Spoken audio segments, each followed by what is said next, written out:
জড়িয়ে আছে মুর্শিদাবাদের রন্ধ্রে রন্ধ্রে। আছে কত না উত্থান পতনের কাহিনী।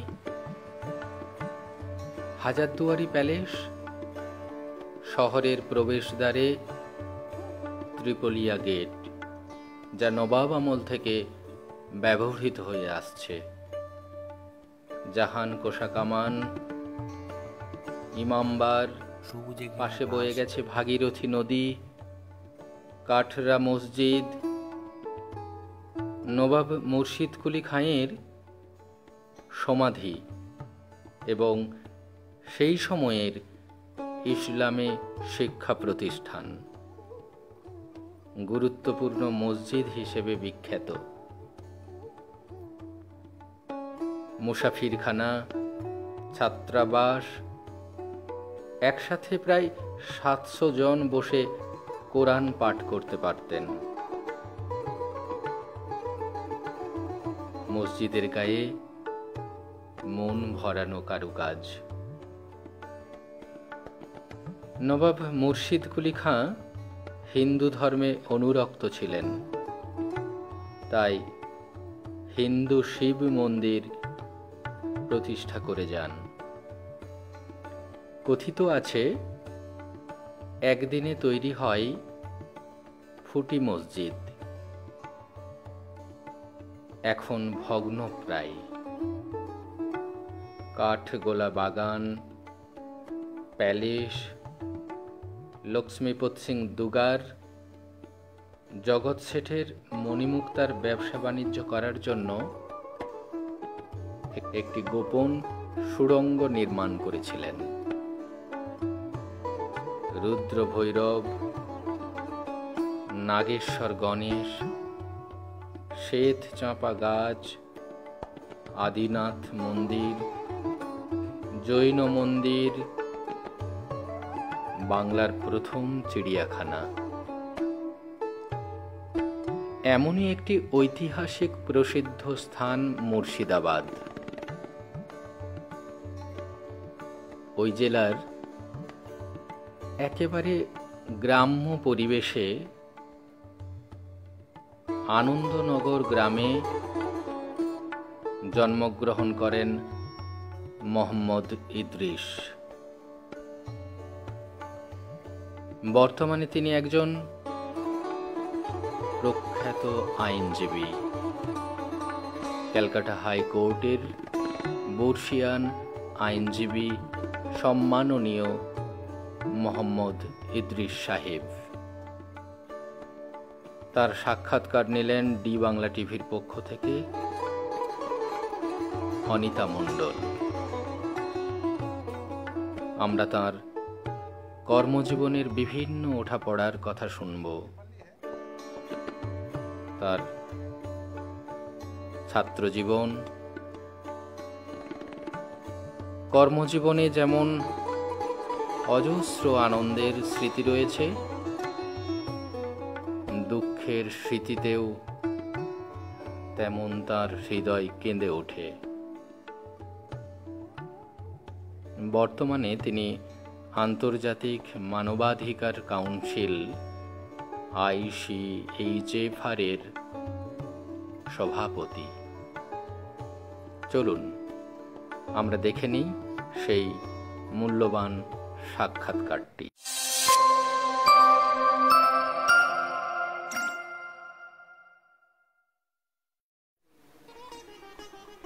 নমস্কার, পক্ষ থেকে আপনাদের সকলকে জানাই স্বাগত।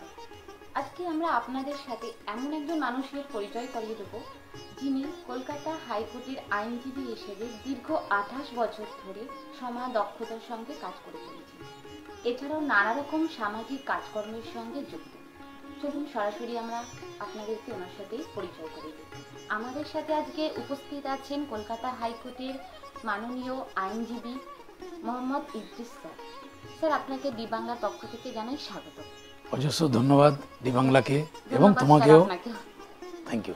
স্যার, আমরা জানি কলকাতা হাইকোর্টে আপনি দীর্ঘ 28 বছর ধরে আইনজীবী হিসেবে কাজ করে চলেছেন। স্যার, আপনি যখন পাশ করার পর কি প্রথম কলকাতা হাইকোর্টেই জয়েন করেছিলেন? অ্যাকচুয়ালি আমরা 1990 সালের ব্যাচ আমরা। তারপরে আমার সার্টিফিকেট পাই 1992 সালে গভর্নমেন্ট অফ ওয়েস্ট বেঙ্গল বা কাউন্সিলের ডিলেটের জন্য ওটা আমরা লেটে পাই। তো আমি পাশ করার পরেই দুর্গাপুর সাব ডিভিশন কোর্টে আমি জয়েন করি এবং একজন প্র্যাকটিশনার হিসাবে। কারণ আমি ভেবেছিলাম যে হাইকোর্টে যেতে গেলে লোয়ার কোর্টের সমস্ত নিয়ম কানুন জানা অত্যাবশ্যক। সেই জন্য আমি সাব ডিভিশন কোর্টে মাননীয়, তিনি এখন গত হয়েছেন, সুভাষ বসু মহাশয়ের সঙ্গে যুক্ত হই। খুব দক্ষতার সঙ্গে উনি আমাকে প্রচণ্ড করে হেল্প করেন এবং civil, criminal, company matter, labour matter সমস্ত বিষয় সম্পর্কে ওনার কাছ থেকে আমি অবহিত হই। 2 বছর পর অর্থাৎ 94 সালে আমি অ্যাক্টিভলি মহামান্য আদালতে অর্থাৎ হাইকোর্টে, কলকাতা হাইকোর্টে জয়েন করি। আর আমাকে ওই হাইকোর্টে আসার জন্য বিশেষ করে অনুপ্রেরণা জায়গায় আমার একটা বিশেষ বন্ধু, এখনও আমার বিশেষ বন্ধু হিসাবে আছে, মানস কুমার বাসু। বর্তমানে উনি লেকটাউনেই থাকেন এবং হাইকোর্টে আমার সঙ্গেও প্র্যাকটিস করেন। তো সেটা কন্টিনিউয়াসলি আমি সেই 1994 সাল থেকে হাইকোর্টে প্র্যাকটিস চালিয়ে যাচ্ছি এখনও। খুব ভালো লাগলো স্যার আপনার সাথে কথা বলে।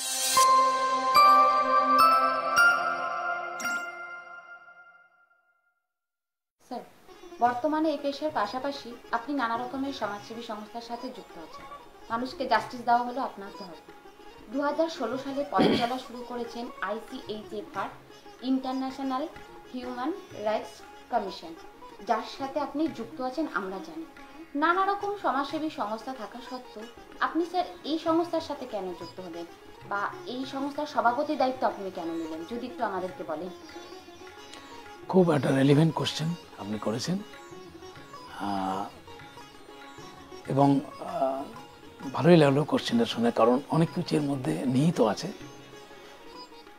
আমার কাছে বহু হিউম্যান রাইটস কাউন্সিল বলুন, কমিশন বলুন, তার অনেক রিপ্রেজেন্টেটিভ আসেন এবং আমিও ডাইরেক্টলি ইনডাইরেক্টলি অনেক হিউম্যান রাইটস, ফান্ডামেন্টাল রাইটস যারা নিয়ে ডিল করে তাদের সঙ্গে যুক্ত আছি। এই ICHFR এই নামটির সঙ্গে যুক্ত আছে ইন্টারন্যাশনাল, আন্তর্জাতিক। আমি দেখলাম যে সমস্ত এই মানবাধিকার কমিশনগুলো চলছে সারা ভারতবর্ষে এবং ওয়ার্ল্ড ওয়াইজ, সেগুলো তো অনেক দিন ধরে চলছে, সেগুলো এস্টাবলিশড। একটা যদি আমি এই দুধের শিশুকে ঠিকমতো লালন পালন করা যায়, তাহলে তার মধ্যে যে আনন্দ, যারা অলরেডি এস্টাবলিশ তাদের সঙ্গে যুক্ত হতে আন্দোলন নেই। কারণ এখানে কাজ করার স্কোপটা অনেক বেশি। আমার সেই মেন্টালিটি ছিল এবং আছে। তো এই কাউন্সিলের one of the executive members Manoranjan Mukherjee সাহেব যখন আমার চেম্বারের সঙ্গে এমনি যুক্ত বিভিন্ন কারণে, উনি যখন এসে বললেন, স্যার আপনি তো ম্যাক্সিমাম মালাই বিনা পয়সায় করছেন এবং আপনার ফিজের ব্যাপারে তো কোনো প্রশ্নই আসছে না দেখছি, ও লক্ষ্য করেছি দীর্ঘদিন ধরে, তাহলে আমাদের যে একটা ইন্টারন্যাশনাল হিউম্যান রাইটস কমিশন আছে সেটাকে যুক্ত হন, সেটার সঙ্গে যুক্ত হন, তাহলে আপনার কাজকর্মের পরিধি আরও অনেক বাড়বে এবং আমরা প্রচণ্ড উপকৃত হব। তখন আমি বললাম, তোমাদের ফাউন্ডারকে? মুখার্জি সাহেব আমার বললেন, ফাউন্ডার আছেন সংগ্রাম মিত্র, উনি আপনার কলকাতা এখানেই থাকেন। তো আমরা তাহলে ওনাকে নিয়ে আসুন আমার চেম্বারে, আমি আবার আলোচনা করি, ওনাদের বাইলজ, মেমোরেন্ডাম এগুলোর দেখি। দেখার পরে আমি যদি মনে করি মানে ফিট ফাউন্ড, তাহলে আমি যুক্ত হওয়ার করতে কোনো অসুবিধা নেই। তাহলে তখন উনি বলে, ঠিক আছে স্যার, একটা টাইম দিন, আমি নিয়ে আসবো। তো ফাউন্ডার মেম্বার মাননীয় সংগ্রাম মিত্র সাহেবকে আমার চেম্বারে নিয়ে আসলেন।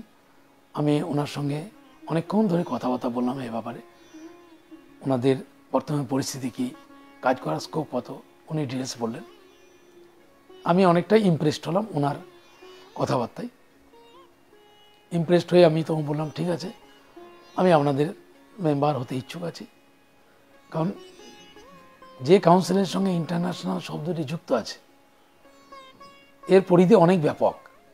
অর্থাৎ দেশ বিদেশের বিভিন্ন পরিস্থিতিও অনেক ক্ষেত্রে দেখার সুযোগ থাকবে এই অর্গানাইজেশনটাকে নিয়ে। ওনারাও অনেক দেশে গেছেন, বিদেশে গেছেন এবং কাজকর্ম করছেন, সেখানে ব্রাঞ্চ আছে। আমি তখন বললাম যে, ওরাই নিজেরাই বললেন যে স্যার বর্তমানে আমাদের একটা সভাপতি পদ খালি আছে প্রেসিডেন্টের, আপনি যেহেতু সিনিয়র অ্যাডভোকেট এবং অনেক দিন ধরে এই পেশায় আছেন, অনেক হিউম্যান রাইটস সংগঠনের সঙ্গে যুক্ত আছেন, তাহলে যদি সভাপতি পদটা আপনাকে দেওয়া যায়, আপনার মতামত কি? আমি বললাম ঠিক আছে, আপনার যদি একটা ইউনানিমাস ডিসিশন নিয়ে ওই পদে আমাকে অভিষিক্ত করেন, আমার ক্ষেত্রে কোনো অসুবিধা নেই।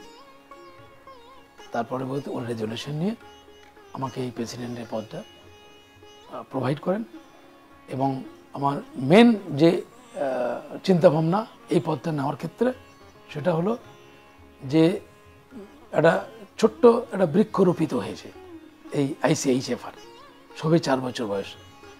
এটাকে যদি আমার সার্বিক অভিজ্ঞতা, আমার সার্বিক প্রচেষ্টা দিয়ে এনাদের সাহায্যে থাকা যায়, এনাদের কোঅপারেশনে যদি এগিয়ে নেওয়া যায়, আমার মনে হয় এটা একদিন একটা বিশাল টপে পৌঁছে যাবে।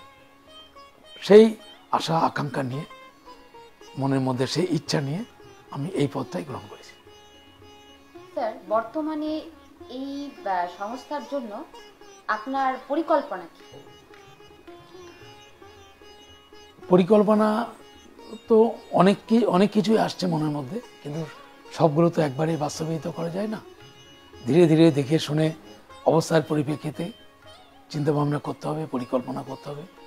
আমাদের যে কোর কমিটি আছেন তাদের সঙ্গে নিজের একটা মিটিংয়ে বসবো, ওনাদের প্ল্যানগুলো আগে শুনবো, তারপর আমি আমার অবশ্যই ডিসিশন নেব। তবে এই মুহূর্তে আমি একটা ফোরকাস্ট করছি যে এই পদে থেকে এই পদে যে ওয়েট, সেই ওয়েটটাকে আমি সার্বিকভাবে চেষ্টা করবো যে বজায় রাখা এবং এর ডিগনিটি এর অলঙ্কৃত করা। তার জন্য আমি যেটা চিন্তা ভাবনা করেছি যে আমার যে সমস্ত বিভিন্ন সাইডের অভিজ্ঞতা আছে, সেই অভিজ্ঞতাকে আমি এই সংস্থায় কাজে লাগাবো, যাতে এটা খুব দ্রুত সামনের দিকে এগিয়ে যেতে পারে।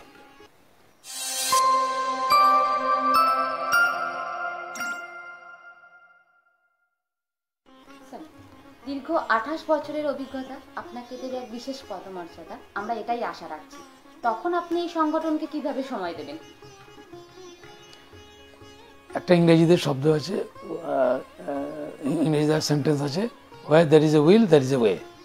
অর্থাৎ তোমার মনে যদি সদিচ্ছা থাকে তাহলে যে কোনো কাজই তুমি করতে পারবে, অর্থাৎ ইচ্ছা থাকলে উপায় হয়।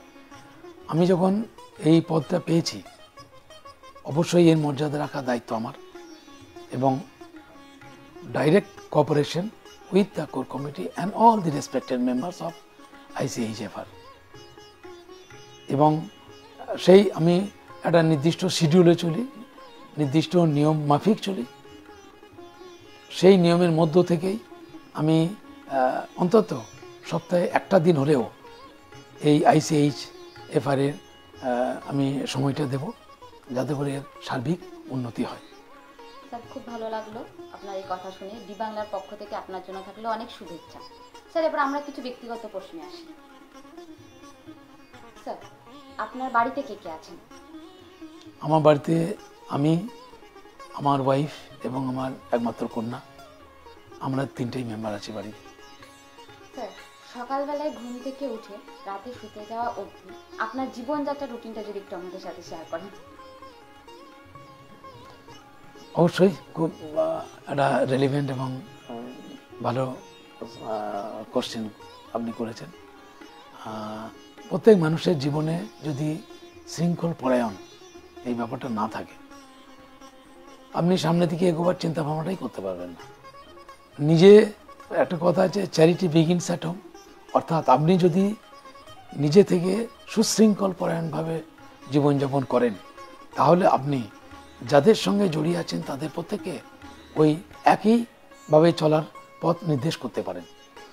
আমি ইনফ্যাক্ট ছোটোবেলা থেকে একটা ডিসিপ্লিন নিজেই মেনটেন করতাম। এখন বর্তমানে এই ব্যস্ততার জীবনে, কারণ প্রত্যেকটি সেকেন্ডের একটা মূল্য আছে, তাই প্রত্যেকটি সেকেন্ডকে যাতে সঠিকভাবে মূল্যায়ন করা যায়, ব্যবহার করা যায়, সেই চেষ্টা আমি করি। আমি ভোর 4:30টায় উঠি, আজান দেওয়ার সাথে সাথে আমি উঠে ফজরের নামাজটা পড়ি, তারপরে একটু ছাদে হাঁটাহাঁটি করি, ফ্রি হ্যান্ড এক্সারসাইজ করি। ইন দি মিন টাইম আমার মিসেসও ওঠেন, মিসেসও আমার সঙ্গে সমান তাল মিলিয়ে চলেন এবং আমার প্রত্যেকটি রুটিন উনি ফলো করেন। তো তারপরে একটু চাটা খেয়ে দিয়ে নিয়ে কাজে বসে পড়ি। যদি এখন বর্তমানে পূজা ভ্যাকেশন চলছে, কারণ একটু রুটিনটা একটু ডিফারেন্ট, অর্থাৎ ব্রেকফাস্টটা 9টার মধ্যে করি, তারপরে আবার কাজে বসে যাই। 1-1:30টার সময় লাঞ্চ করি, লাঞ্চ করার আগে জোহরের নামাজটা পড়ি, তারপর আসর, তারপর মাগরিব, তারপর এশা। অর্থাৎ এই ছুটির মধ্যে 5 ওয়াক্ত নামাজটা আমাকে প্রচণ্ড পরিমাণে একটা ডিসিপ্লিনের মধ্যে এনে দিয়েছে। কোর্ট খুললে যখন স্বাভাবিক রুটিনে আসবো, তখন এই 5 ওয়াক্ত নামাজটা হয়তো সময়ের মাপকাঠিতে আমি পড়তে পারি না, কিন্তু অল অ্যালং কাজের মধ্যেই থাকে। তারপর রাত্রিবেলাতে এসে বাকি নামাজগুলো আমি তখন পড়ি। তা এইটা হচ্ছে প্রত্যেকটি সেকেন্ড আমি কাজে লাগাবার চেষ্টা করি, এবং যাতে করে, এবং আমার কন্যাও একইভাবে নির্দিষ্ট নিয়ম মেনটেন করার চেষ্টা করে।